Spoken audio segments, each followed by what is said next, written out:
할렐루야, 반갑습니다. 저는 베네수엘라에서 선교를 하고 있는 정명진 선교사입니다. 제 이제 본 이름은 에스테방 명진정으로 되어 있습니다. 말씀 나누기 전에 먼저 기도드리겠습니다. 사랑해 주님 감사합니다. 오늘 저에게 거룩한 성의를 허락하여 주시고 주님 전에 불러주시고 주의 말씀을 듣게 하심을 감사드립니다. 오늘 말씀 가운데 주님 함께해 주심을 통하여서 우리가 다시 변화되고 새롭게 되어 거듭날 수 있도록 인도하여 주세요. 예수님 이름으로 감사하며 기도드렸습니다. 아멘. 반갑습니다. 저는 베네수엘라에서 8년째 사역을 하고 있습니다. 이 샌프란시스코 예수님교회는 제가 첫 방문이 되겠습니다. 오관진 원로 목사님을 통하여 샌프란시스코 예수님교회를 알게 됐고, 또한 이 샌프란시스코 예수님교회가 또 베네수엘라 선교지를 위해서 기도를 하여 주시고 또 후원을 하여 주셔서 감사를 드립니다. 이제 새로운 모습으로 우리 김희영 담임 목사님과 함께 또 하나님의 말씀을 순종하면서 그렇게 앞으로 계속적인 선교 사역이 이루어져 나갔으면 감사하겠습니다. 한 10년 만에 샌프란시스코를 올라온 것 같습니다. 2008년도에 그 골든게이트 세미나리에서 디민 수업을 받을 때 여기서 샌프란시스코에 방문하고, 그리고서는 그 다음으로 첫 번째로 와서 오늘을 맞이합니다. 이렇게 여러분들을 얼굴을 뵙게 되니까 정말 너무도 기쁘고 주님 앞에 감사를 드립니다. 오늘 그 본문 말씀 요한복음 3장 16절을 말씀을 가지고서 말씀 가운데 역사하시는 하나님이라는 주님이라는 그런 제목으로서 말씀을 나누고자 합니다. 오늘은 그냥 설교, 그냥 기존에 틀에 박힌 그런 설교가 아니라 하나님의 말씀을 몇 구절을 살펴보면서 편안한 마음으로 우리가 어떻게 기독교인으로서 신앙생활을 해야 되는지를 함께 나누고, 또 선교지의 그 선교가 진행되는 사항을 말씀을 드리겠습니다. 너무도 잘 아는 말씀이죠. 요한복음 3장 16절 말씀. 하나님이 세상을 이처럼 사랑하사 독생자를 주셨으니 이는 그를 믿는 자마다 멸망치 않고 영생을 얻게 하려 하심이라. 그리고 17, 18절 말씀을 쭉 내려가면서 우리 하나님의 사랑을 구구절절히 잘 표현이 되어 있습니다. 우리가 어렸을 때는 이 말씀을 상당히 즐겨 읽고 애우고 노래까지 불렀던 말씀인데요. 제가 이렇게 장성에 가면서 점점 이 하나님의 말씀을 이렇게 즐겨 읽고 노래까지 불러서 하는 것이 많이 없어지는 것 같아요. 그래서 좀 아쉬움이 있는데, 우리의 생활 속에서 특히 그리스도인 하나님의 백성으로 택함을 받으신 여러분들은 늘 하나님의 말씀을 마음속에 달고 입으로 묵상하는 그런 생활을 하시길 바랍니다. 그렇다면 하나님께서는 날마다 여러분과 함께 하여 주실 믿습니다. 자, 기독교인의 기본이 뭐라고 생각하십니까? 날마다 크리스찬들이 하는 말이 있죠. 사랑이 기독교인의 입술에 달고 있는 말이에요. 제가 얼마 전에 이런 말 해도 되나 안 되나 모르겠는데, 얼마 전에 적어봤어요.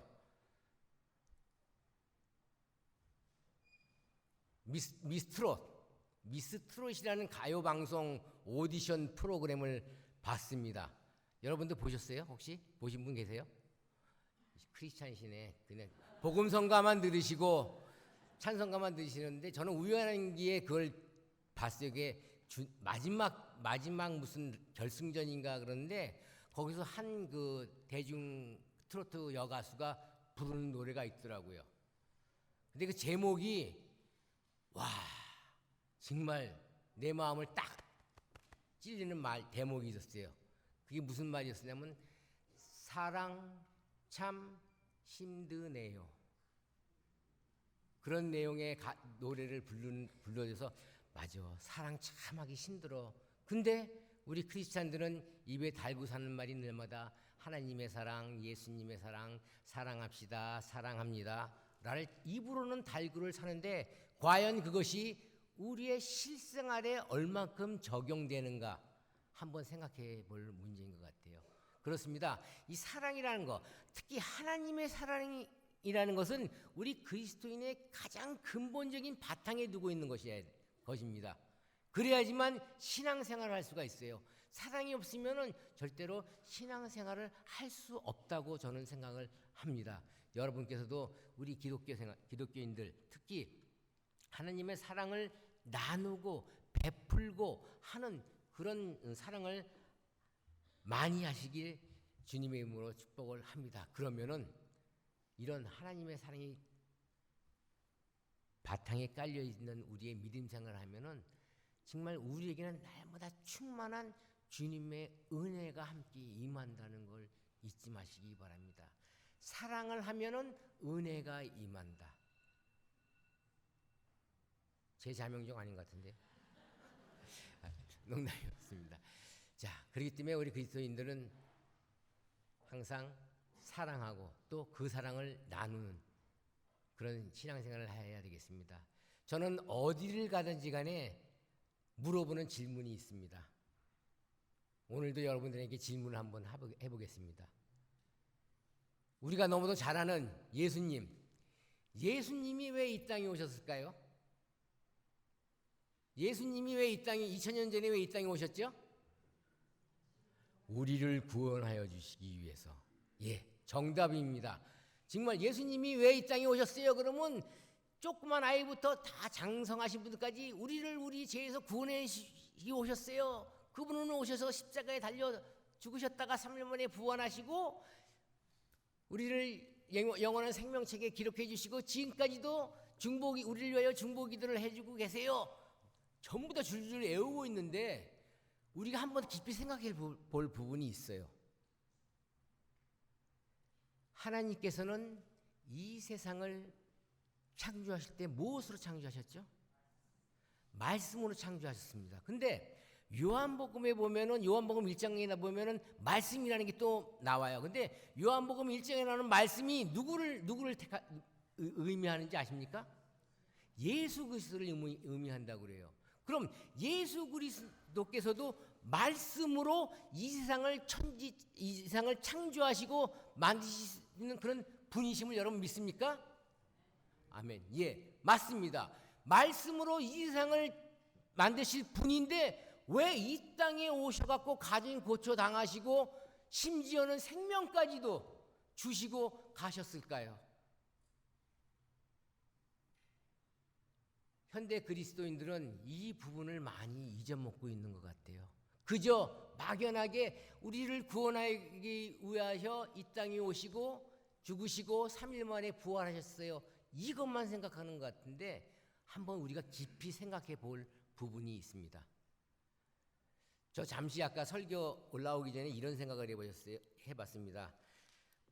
찬양팀도 한국말하고 영어하고 또 집사님 올라오셔서 영어하고 한국말로 기도하시고 해서 나도 영어로 설교를 해야 되나 그 고민을 해봤는데 편하게 한국말로 하겠습니다. 여러분 그 부분 한번 생각해 보세요. 왜 우리는 막연하게 예수 그리스도가 우리를 구원하여 주셨구나만을 생각해야 되는가? 말씀이신 부분이고 말씀 하나로 천지를 창조하실 수 있는 분인데 왜 굳이 이 땅에 오셨는 걸 한번 생각해 보세요. 그분도 이 땅에 오실 필요가 없었어요. 말씀으로 너희의 모든 죄를 사하여 주신다 그러면 사해 주실 분이에요. 근데 왜 이 땅에 오셨을까요? 보여주시기 위해서. 그래, 앞으로 그리스도인들 니들 어떤 생활을 해야 되는지 내가 와서 한번 보여주겠다. 그토록 내가 말을 하고 여러 선지자를 보내고 이렇게 성경적으로 가르쳤지만 니들이 끝내요 듣지 않는구나. 내가 실제로 내려가서 한번 보여주겠노라 했는데도 그 예수님이 오셨지만 우리 인간들은 그걸 믿지를 않았죠. 우리가 한번은 깊이 생각해 볼 부분입니다. 신앙생활을 하고 믿음 생활을 하는 여러분, 특히 샌프란시스코 예수님교회 모든 성도 여러분들, 신앙생활을 하시면서 내가 어떻게 왜 신앙생활을 해야 되는가를 한 번쯤은 깊이 생각하고 신앙생활을 하시길 바랍니다. 이제 오간지 목사님께서 이 교회를 잘 이끌어 주셨습니다. 그리고 아름답게 또 김희영 목사님께 교회를 물러주셨어요. 목사님들이 이렇게 하셨을 때 또 이렇게 하실 수 있도록 만드시는 분들은 성도 여러분들입니다. 앞으로 이 예수님 교회가 잘 되려면은 성도님께서 한 번쯤은 더 왜 내가 예수님 교회에 나와서 신앙생활을 하느냐를 한 번쯤은 더 생각하고 고민하고 열심하고 헌신하는 문제를 생각해 보셔야 된다는 것입니다. 그러면은 그런 생각을 하실 때 역사하시는 것이 주님이세요. 역사하시면서 우리를 날마다 쉴만한 푸른 물가로 인도해 주신다는 것을 꼭 믿으시길 바랍니다. 자, 이렇게 사랑이 기본적으로 깔려 있는 요한복음 3장 16절의 말씀을 신앙생활에 기본으로 하고 있는 그리스도인들이 이제 하여야 할 것이 있습니다. 그게 뭐냐면은 오늘 세 가지로 제가 한번 나눠봤습니다. 첫째, 어떤 나의 고백이 있어야 된다는 거예요. 그리고 둘째, 내가 어떤 모습으로 살아가야한다는 것을 보여주는 것이 필요합니다. 그리고 세 번째, 그런 모습을 감당하기 위해서 내가 어떻게 결단을 해야 되냐는 것을 생각해 봐야 할 것 같습니다. 자, 이 그리스도인의 고백, 성경책에 나와 있는 고백에서 여러 가지 고백들이 있습니다. 베드로가 주님을 향한 베드로의 신앙 고백도 있죠. 또한 인간이 하나님을 향해서 잘한 고백이 하나가 있어요. 사도행전 20장 24절에 나오는 사도 바울의 고백이 있습니다. 사도행전 20장 24절에 보면 사도행전이 뭐라고 고백을 했습니까? 이런 고백을 했죠. 나의 달려갈 길과 주 예수께 받은 사명 곧 하나님의 은혜의 복음 증거하는 일을 마치려 하면은 나의 생명을 조금 더 귀한 것으로 여기지 아니하노라. 사도 바울은 예수님과 자기를 비교해서 내 생명까지도 하나님 앞에 드리겠습니다. 그리고 그분은 그것을 실천하고 그렇게 해 나갔습니다. 자기가 회심하기 전에는 그런 생활을 살지 못했지만 회심하고 난 뒤에는 그런 삶을 실천하고 나갔어요. 여기서 회심이라는 거 한번 우리가 생각해 볼 문제예요. 회심이라는 것은 예수님을 나의 구원의 구주로 영접했을 그 당시에 기독교인들은 많은 그런 건 말을 합니다. 첫사랑을 잊어버렸어요. 첫상으로 돌아갑시다. 초대교회로 돌아갑시다. 이런 말을 상당히 많이 합니다. 처음을 가장 중요시합니다. 내가 처음으로 예수님을 영접했을 때 그 마음, 뜨겁고 강렬했던 그 마음이 지금까지도 유지될 수가 있느냐? 사도 바울은 그 마음을 유지하면서 마지막에 순교의 길을 갔습니다. 자, 현대를 살아가는 우리 그리스도인들 또한 그것을 닮아갈 수가 있습니다. 근데 저도 목사지만 이 성경 말씀을 이렇게 보면은 정말 실천하기 어려운 게 너무도 많아요. 그리고 이렇게 세상을 뒤돌아보면은 갖고 싶은 거, 하고 싶은 거 너무도 많이 있어요. 그런 유혹들이 우리한테 많이 밀려옵니다. 정말 이 말씀을 보고 현대를 살아가기엔 너무 힘들어요. 하지만 우리는 작정하지 않았습니까? 예수님을 구원의 구주로 영접하지 않았어요. 그러니까는 어쩔 수 없어요. 해야 돼요. 군대에 가면 그런 말이 있죠. 까라면 까라고. 그런 말을 합니다. 군대에서는.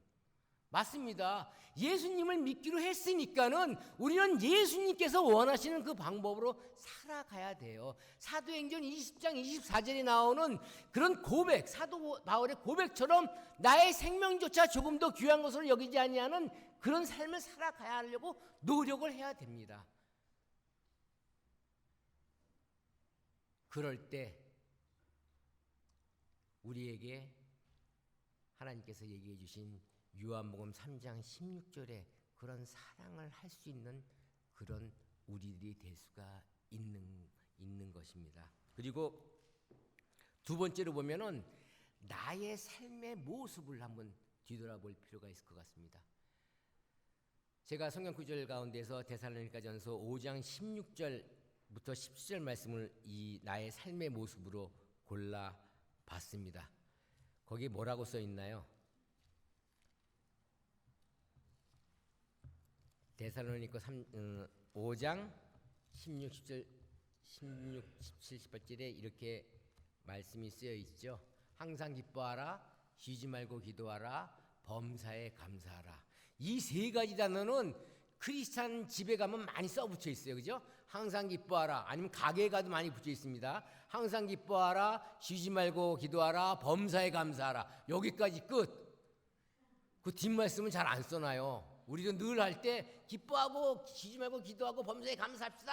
이 말까지 하는데 왜 그걸 해야 되는지를 우리는 종종 잊어먹을 때가 있다는 거예요. 근데 18절 말씀에 보니까 그렇게 돼 있죠?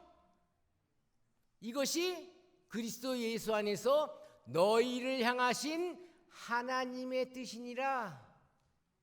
그렇습니다. 예수님께서 원하시는 거예요. 하나님 아버지가 우리들에게 원하시는 것이 항상 기뻐하고 쉬지 말고 기도하고 범사에 감사하는 것. 이런 삶을 살아가야 된다는 것이죠. 제가 보니까는 많은 연배 우리 성도님들 많이 여기 앉아 계세요. 여러분들께서 이제 할 일이 있습니다. 아까도 보니까 저는 참 새로운 것을 느꼈어요. 예수님께 와서. 그러니까는 찬양도 한국말로 한 번 하고 영어로 한 번 하고 기도도 영어로 한 번 하고 한국말로 한 번 하고 이런 말을 하니까 참 한국어와 영어가 서로 조화를 이뤄서 아름다움을 나타내는구나. 제가 이 말씀을 드리는 것은 여기 계신 여러 연배, 우리 장로님, 권사님, 안수 집사님, 집사님들 이제 나이 드신 분들께서 해야 될 일이 하나 있습니다. 자라나는 2세들을 위해서 그들이 예수님께서 걸어가신 길로 인도할 수 있는 것이 여러분들의 몫이에요. 절대 제가 일부 예배도 그렇게 말씀을 드렸는데 절대 그리스도인들은 나이 따지면 안 됩니다. 성경에 보면 나이 제일 많이 먹은 사람이 몇 살이죠? 예? 969죠. 무드셀라라는 사람이 제일 나이 먹었죠. 이거 뭐 거진 1000살까지 사는 거인데 100세 넘으신 분 계세요? 100세 여기서? 10분의 1도 못 살았어요. 우리 아직이요.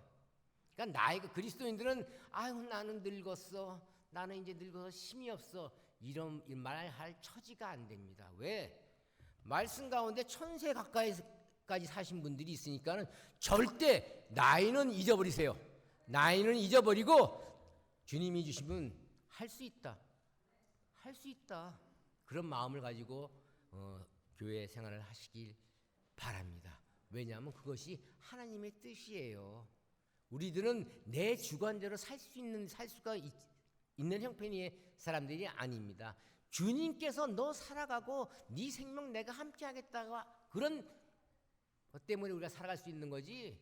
주님을 떠나서는 그리스도인들은 아무것도 할 수 없는 존재인 것을 분명히 아시기 바랍니다. 우리가 예수님을 나의 구원의 구주로 고백하고 예수님을 나의 능력자로 함께 시인했을 때 우리의 믿음의 생활이 유지되고 지속될 수 있다는 것을 여러분은 분명히 아시길 바랍니다. 근데 기독교 생활을 하다 보면은 상당히 고통이 많이 따라오는 것 같아요.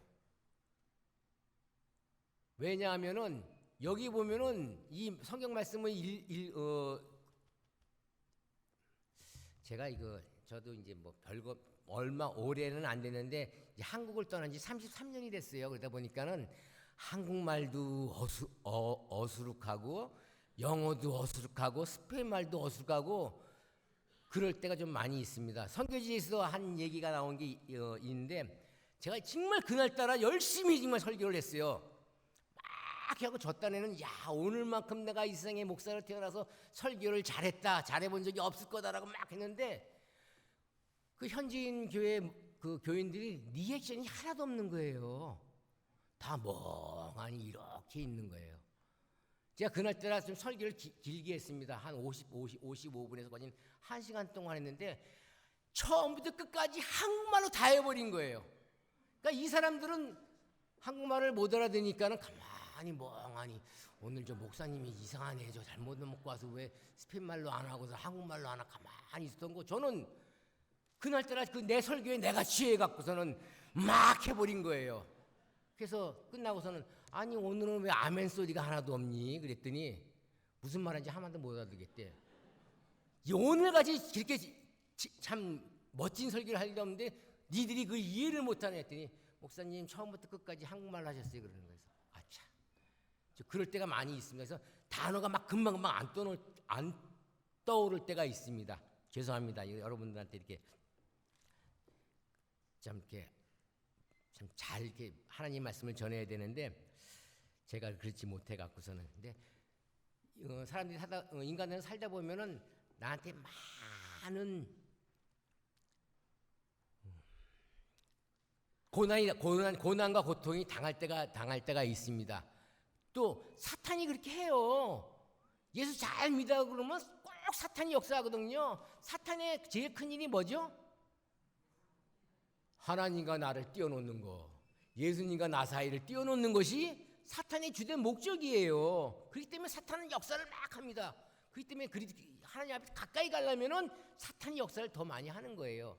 그렇지만은 나의 결단은 어떤 말씀으로 가야 되냐면 오늘 제가 하박국을 한번 찾아봤습니다. 하박국 3장 17절, 18절, 19절에 나오는 그 말씀이 으로 우리의 결단을 할 수 있는 그런 모습을 볼 수가 있어요. 특별히 17절 보면은 그렇게 있죠. 저기 나오네요. 비록 무화과 나무가 무성하지 못하며 포도나무에 열매가 없으며 감람나무에 소출이 없으며 밭에 먹을 것이 없으며 우리의 양이 없으며 외양간에 소가 없을지라도 이게 무슨 말이에요? 모든 고통, 근심, 걱정 이런 게 다 쌓여서 온다는 거예요. 근데 18절에 내 고백이 나오죠. 나는 여호와로 말미암아 즐거워하며 나의 구원의 하나님으로 말미암아 기뻐하리로다. 이런 나의 결단과 고백이 있을 때 19절에 어떻게 됩니까? 주 여호와는 나의 힘이시라. 나의 발을 사슴과 같게 하사 나를 나의 높은 곳으로 다니게 하시리로다. 아멘. 예, 예수님, 우리의 하나님은 내 힘이고 내 능력이고 나의 반석이십니다. 그걸 믿고 내 고백을 할 때 아무리 이렇게 이 세상을 살아가면서 나에게 오는 여러 가지 불편한 점이 많이 있을지라도 내가 견뎌낼 수가 있다는 거예요. 그렇게 되면은 첫 번째 나의 고백, 사도 바울이 고백한 것 같이럼 내 생명까지도 주님 앞에 드릴 수가 있는 것입니다. 여러분, 비록 기독교 신앙생활 하기 전이가 상당히 힘들지라도 이런 말씀을 의지하면서 신앙생활을 하면은 오늘 제목과 같이 항상 말씀을 우리가 사모하고 말씀에 충만하면은 주님께서는 역사해 주신다는 겁니다. 저는 86년도에 한국을 떠나서 볼리비아라는 곳으로 갑니다. 말하자면 수입 신랑이 돼서 볼리비아로 갔습니다. 제 사모가 저를 이제 수입해 갖고 결혼을 한 거예요. 그래서 이제 볼리비아로 가서 이제 결혼을 해서 볼리비아를 가서 볼리비아에서 신앙생활을 하고 거기서 현지인 원주민 신학교를 들어가서 현지인 사역을 하려고 하다가 한국에 있는 장로교단에서 칠레 떼목교에다가 기독병원을 하나 세우게 됩니다. 그래서 저하고 저희 제 사모가 이제 3년 동안 그 기독병원에 가서 사역을 감당했습니다. 이제 저희 사모는 지금도 장꼬대 하면 스페인어로 하니까는 말이 잘 되니까는 그 통역 이런 걸로 갔고, 저는 이제 대학에서 회계학을 공부했습니다. 그래서 이제 재정 때문에 이제 3년 동안 칠레에서 그 사역을 했고, 또 이제 베네수엘라로 보내주셔서 베네수엘라에서 사역을 감당하게 하시고, 이제는 현재는 지금 파나마하고 베네수엘라를 왔다 갔다 하고 있습니다. 왜냐하면은 금년 3월 달에 베네수엘라에서 미국 대사관이 철수를 했습니다. 현재 베네수엘라하고 미국과 외교 관계가 좋지 않아서 외교가 단교된 상태입니다. 그래서 미국 대사관이 금년 3월 달에 철수하는 바람에 저도 불이 아니게 그 미국 시민권자이기 때문에 파나마로 나와서 있다가 베네수엘라에 있는 한국 대사관에 부탁을 했습니다. 한국 여권을 좀 뽑아주세요.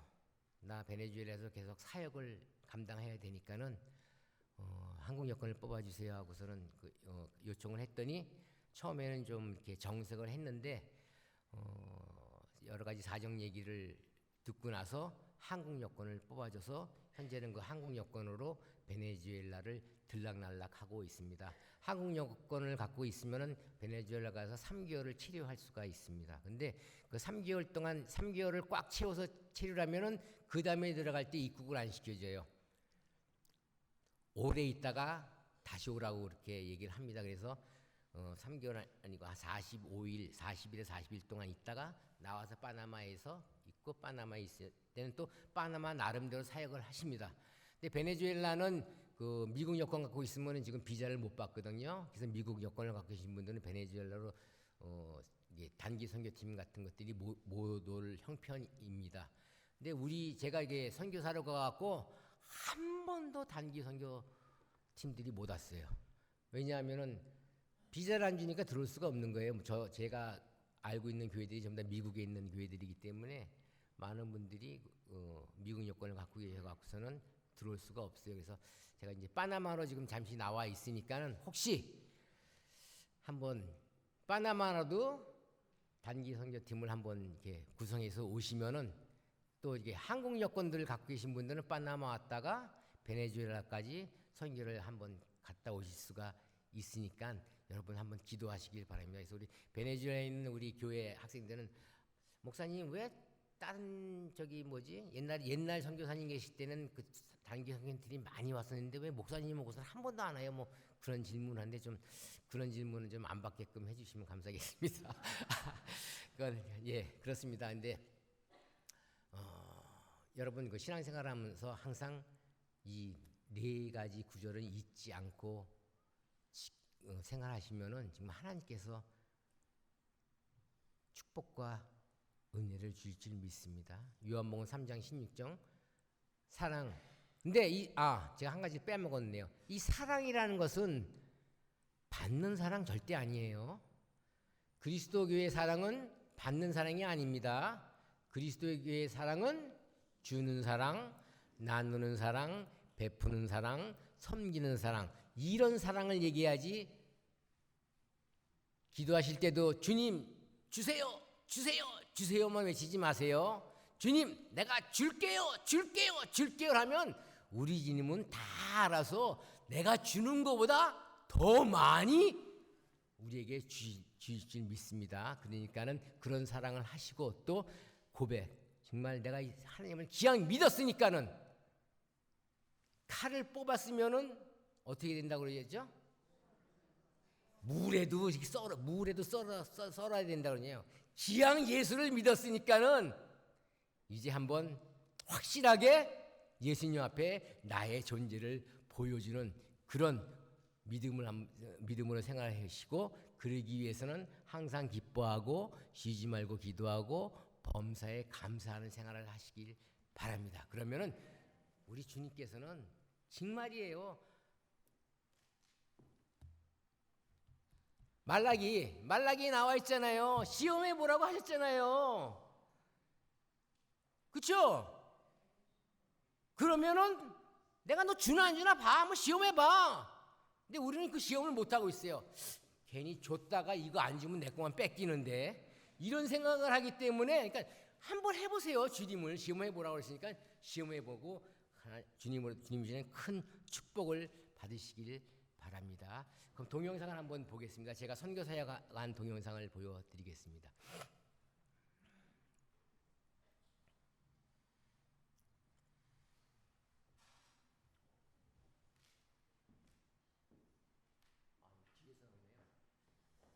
제가 있는 그 교회는 제가 처음에 갔을 때 47명의 성도가 모여서 교회 생활을 하고 있었습니다. 근데 현재는 장년과 어린이 합쳐갖고서는 약 다 나오면 280명 아니야 매주 나오는 게 280명 다 나오면 320명 정도 모여서 하나님 앞에 영광을 돌리고 있습니다. 근데 이제 가장 중점적인 사역이 하는 게 다음 세대 사역을 저는 중점적으로 사역을 하고 있습니다. 커가는 사람들한테 주님의 올바른 말씀과 믿음을 심어줘야지 이 사람들이 커서도 흔들리지 않는 신앙생활을 할 수 있기 때문이 있습니다. 탕자의 비유를 아시잖아요. 예수님을 알았던 사람, 비록 방탕한 생활로 갔다가도 언젠가는 돌아올 수 있는 것이 예수님을 알았던, 예수님을 구원의 구주로 삼았던 사람들의 생활인 것 같습니다. 그래서 어린 심령들에게 하나님의 말씀을 올바로 가르쳐주기 위해서 항상 어린이들에게 많은 투자를 하고 있습니다. 근데 그 투자라는 게 별거 아닙니다. 저의 어릴 적 기억을 더듬어서 저는 주일학교에 개근을 했습니다. 맨날 주일학교 여름 성경학교 가면은 새벽 4시 반이죠. 보통 한국에서는 새벽 기도 가서 도장을 받잖아요. 그 도장을 받는 게 제가 새벽 기도를 열심히 가서 기도를 하려고 도장을 받는 게 아니라 그 도장을 다 받아야 마지막 날에 선물을 탈 수 있으니까 그런 마음으로 제가 갔던 그런 기억이 있어갖고 이 어린이들에게 조금이나마 그런 마음이라도 나와서 말씀을 접하게 되면은 언젠가는 그들 마음속에도 예수님의 참 모습을 알고 예수님을 구원의 나의 진정한 구원자로 영접할 수 있는 그런 계기가 될 것 같아서 어린이들에게 최대한 많은 것을 투자하고 있습니다. 근데 현재 베네수엘라에는 많은 것이 없어요. 살 수 있는 재료가 없습니다. 베네수엘라에는 여러분도 아시겠지만 세계에서 원유를 제일 많이 갖고 있는 나라가 베네수엘라인데요. 작년 통계로서는 세계에서 제일 못 사는 나라 꼴찌에서 두 번째가 베네수엘라가 되었습니다. 왜냐하면은 건 20년간 그 베네수엘라 20년 동안 만에 베네수엘라가 몰락했는데 지도자 때문에 그거에 몰락이 되었습니다. 지금 아침에 그 차 타고 박 전도사님하고 차 타고 오면서도 박 선생님이 그러더라고요. 한국에 갔는데 한국이 베네수엘라를 닮아가고 있다라는 말들이 있대요. 그래서 그러면 안 되는데라고 생각을 했습니다. 여러분, 우리가 지금 현재 잘 살고 잘 먹고 잘 입고 잘 믿는 그런 신앙생활을 하고 있다고 느껴지지만 그렇다고 해서 우리 마음이 나태하고 게으르지 않는 부분이 됐으면 좋겠습니다. 그러기 위해서는 우리가 끊임없는 교육이 있어야 되고 헌신이 있어야 됩니다. 예수님께도 제가 주부를 보니까 많은 그런 교육 프로그램이 있는 것 같아요. 여러분, 일주일에 한 번씩 교회에 오셔갖고 교회 예배 드리는 걸로 만족하지 마시길 바랍니다. 분명히 그 예배 드림과 함께 교육이 있어서 참 이 성경 말씀에서 과연 무엇을 원하고 무엇을 요구하는지를 우리가 올바로 깨달음이 있을 때 우리의 믿음 생활이 점점 훨씬 나아지는 것이지, 저 지금 현재 베네수엘라 같이처럼 후퇴되어지는 그런 믿음 생활을 해서는 절대 안 되기 때문입니다. 그래서 많은 시간 투자를 하세요. 교회에서는 아마 교육 프로그램들 할 때 뭐 이렇게 수강료를 내라 그러지는 않을 것 같아요. 그죠? 근데 그 사회에 나가면 뭐를 배우려고 그러면 우리가 수강료를 지불하는 게 많이 있잖아요. 돈 주고 배우는 일이 많이 있잖아요. 근데 그렇게 하지 마시고 교회에 오셔갖고서는 교회 프로그램에 맞게끔 또 아침에 잠깐 그 김희영 목사님하고 말씀을 나눴는데 뭐 김희영 목사님도 교육에 상당히 우선시를 하시고 계시더라고요. 그래서 김희영 목사님의 교육 프로그램에 맞추셔서 교육을 잘 받으시면 주님이 정말 잘했다 칭찬을 해 주실 겁니다. 그래서 저도 그 선교지에서 곧바로 하는 것이 그 교육입니다. 그리고 제가 그 선교지로 가면서 한국 선교사님에 대한 책들을 많이 읽었어요. 근데 똑같아요. 선교사님들이 한 일이라는 것은 교회 세우고 학교 세우고 병원 세운 일이 가장 큰 많이 그 눈으로 보여주는 사역들이셨더라고요. 물론 그 가운데 말씀을 전하시고 더 중요한 부분이 있었지만 사람 눈에 비춰진 모양은 교회를 개척하시고 그 다음에 학교를 세우시고 병원을 세우시고 이런 것들이 대다수의 선교 사역들이었습니다. 여기서도 마찬가지죠. 우리 지금 베네수엘에서도 그런 걸 중심으로 선교 사역을 하고 있습니다. 근데 어린아이 그 성경 말씀 보면 어린아이의 그런 해맑은 믿음을 예수님께서는 강조를 하셨어요. 맞습니다. 어린아이들 이렇게 순수한 청년들과 같이 함께 하여졌을 때 내 마음도 순수하여진다는 것을 저는 많은 그런 부분을 생각하였는데 선교지에 나와서 선교사가 사역을 할 수 있는 것은 뭐 후원을 많이 받고 기도를 많이 받고 그게 중요합니다. 근데 선교사가 사역을 하면서 은혜를 못 받으면 그 사역 유지 못합니다. 내가 은혜를 받기 때문에 계속적으로 선교를 유지해 나갈 수 있는 거지 내가 선교 사역을 하면서 하나도 은혜를 못 받는다면은 선교 그만둬야 될 겁니다. 근데 선교지 나가면 은혜 받아요. 그래서 단기 선교 팀들이 선교지에 와서 선교지에 오는 이유가 그것으로 통하여서 은혜가 됐고 은혜를 받기 때문에 다시 돌아가서 교회 생활을 열심히 하기 때문에 단기 선교팀들이 오는 줄 믿습니다. 여러분들 교회 생활 하시면서 은혜 받을 수 있도록 헌신하고 열심을 내는 그런 충성스러운 믿음의 생활을 하시기 바랍니다. 그러면은 내가 내 마음이 기쁘고 내 마음이 좋아져요. 먼저 내 마음이 좋고 기뻐야 하나님의 일을 할 수 있지 않겠습니까?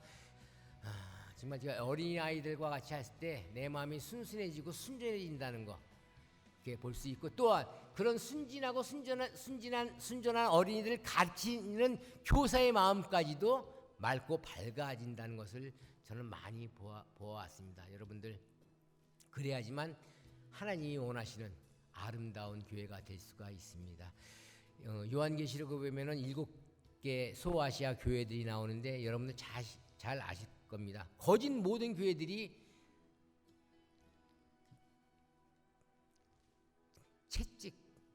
채찍이 아니라 안 좋은 말들을 많이 듣잖아요. 상을 받지 못하고 벌을 받는 일들을 많이 했잖아요. 상 받는 교회가 별로 없잖아요. 소아시계 교회도 마찬가지 현대 교회에서도 많은 교회들이 많은 일을 하고 있지만은 과연 하나님께서 나한테 상을 주실까 훈계를 주실까 우리는 알지 못합니다. 근데 지향하는 거 하나님한테 상을 받아야 되지 않겠습니까? 여러분께서도 많이 그렇게 하시길 바랍니다. 지금까지 베네수엘라 가서 침례를 줬는데 약 97명의 사람들에게 침례를 줬습니다. 근데 저분들은 이렇게 손세례를 하는 것을 원치를 않고 있어요.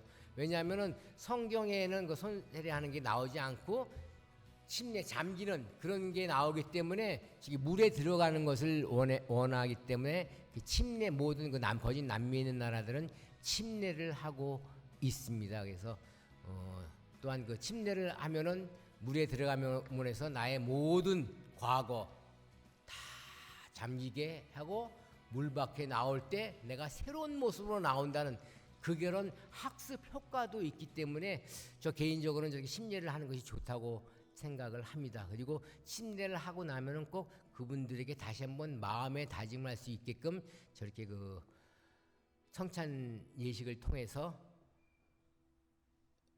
예식을 가지 못해서 내가 한번 다시 마음을 새롭게 하는 그런 과정을 갖고 있습니다. 근데 저런 과정을 갖지 않으면은 우리의 마음이 많이 흐트러질 수가 있기 때문에 주기적으로 1년에 3번 정도 침례식과 성찬식을 함께 하고 있습니다. 지금 여러분 화면에 보고 계시는 것 같이럼 가서 신학교를 만들어서 금년 7월 달에 첫 번째 졸업식이 나왔습니다. 10명의 졸업생을 배출해갖고 그 중에서 3명이 지금 현재 교회를 개척하려고 노력하고 있습니다. 여러분들 저 사람들을 위해서 많이 기도를 해주셔야 돼요. 지도자가 일단 올바로 쓰지 않으면은 올바른 목회를 할 수가 없습니다. 그러니까 여러분들이 기도를 많이 해주셔서 올바른 목회를 할 수 있도록 이끌어 주시는 것이 여러분의 책임이며 의무인 것입니다. 그래서 저기 침례 신학교가 계속적으로 유지될 수 있도록 인도해 주시고, 또한 제가 이렇게 아침에도 여러분 부탁을 했습니다. 저 신학생들에게 좀 더 편안하고 안락한 환경을 마련해 주기 위해서 지금 신학교 강의실 3개와 체포실, 예배실을 질 계획으로 주님 앞에 기도를 하고 간구했는데 드디어 주님께서 주셨는데 100% 주신 게 아니라 50%만 주셨어요. 신학교 강의실 2개를 질 수 있는 후원금이 지금 도착해서 지금 강의실을 지려고 준비 중에 있는데, 이제 강의실 1개와 체포실을 질 수 있는 후원은 아직 안 됐습니다. 그래서 여러분들께서 기도하시고 한번 그 베네수엘라 신학교에 예배실이 세워져서 신학생들이 하나님 앞에 경건한 마음으로 예배를 드릴 수 있는 그런 것이 되었으면 감사하겠습니다. 참 저도 이런 말씀드리면서 마음이 아파요. 참 엄청 힘들게 생활하시는 분들인데 선교사들은 맨날 와서 후원해달라고만 얘기하니까 참 마음이 좀 아픕니다. 근데 할 수 없어요. 우리의 몫은 우리가 해야 되니까는. 그러니까는 여러분께서 기도하시고 교회의 계획에 맞춰서 열심히 충성스러운 그런 삶을 신앙생활을 하시길 바랍니다.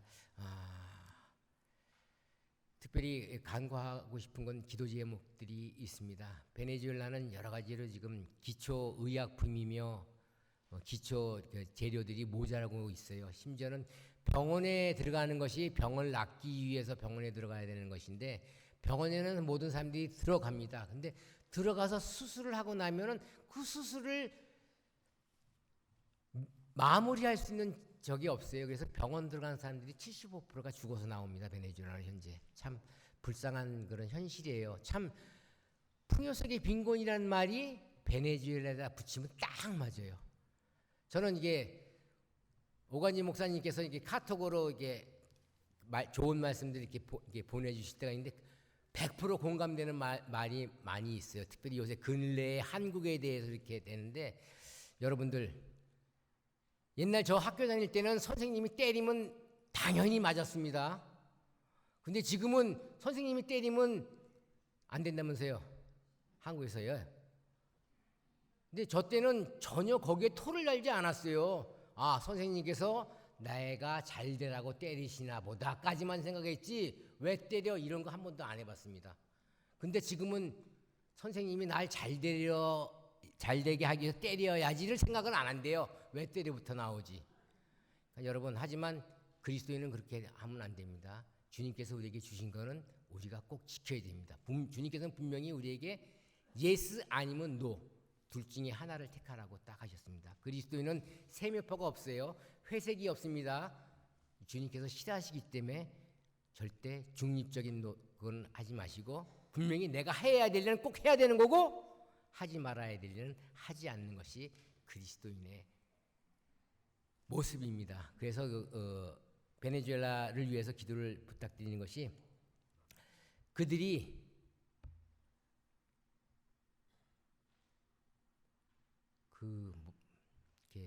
그걸 뭐라 그러죠?